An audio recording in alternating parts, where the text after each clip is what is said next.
Channel mechanical गुरुजी। आज आपल्याकडे टाटाच गाडी आली आहे। तिचं आपल्याला क्लच वायर चेंज करायचं आहे, कारण की क्लच जाम चालला आहे त्याचं। तेव्हाच आता क्लच वायरचे नट आहेत, 10चे नट आहेत दोन, हे दोन आपल्याला बाहेर घ्यायचे आहेत। हे बघू शकता क्लच वायर आपण बाहेर काढले। आता हे जे लॉक दिसतंय तुम्हाला क्लचचं, ते आपल्याला काढायचं आहे। या लॉकमधून आपल्याला गुंडी काढायची आहे जी, याला खाली दाबून घ्यायचं आपल्याला असं। पोजाचा बंपरच्या इकडून आपला क्लच वायर खाली ओढून घ्यायचं असं।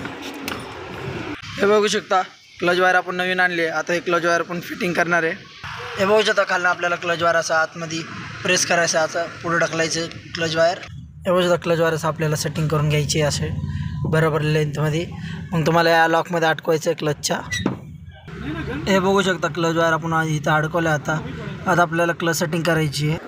हे बघू शकता बरोबर इथं लेंथमध्ये आपण टाकलं आहे, बरोबर क्लच पट्टीमध्ये आपण वायर अडकवली। आता आपल्याला इथं चाके लावायचे त्याच्या 10च्या।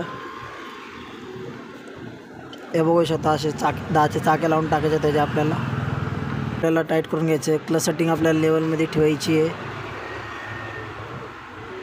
याच आपल्याला क्लच सेटिंग करून घ्यायची आहे। टाटाच गाडीचं क्लच वायर टाकून झालं आहे। व्हिडिओ आवडला तर लाईक करा, सबस्क्राईब करा, शेअर करा आणि कमेंट करा।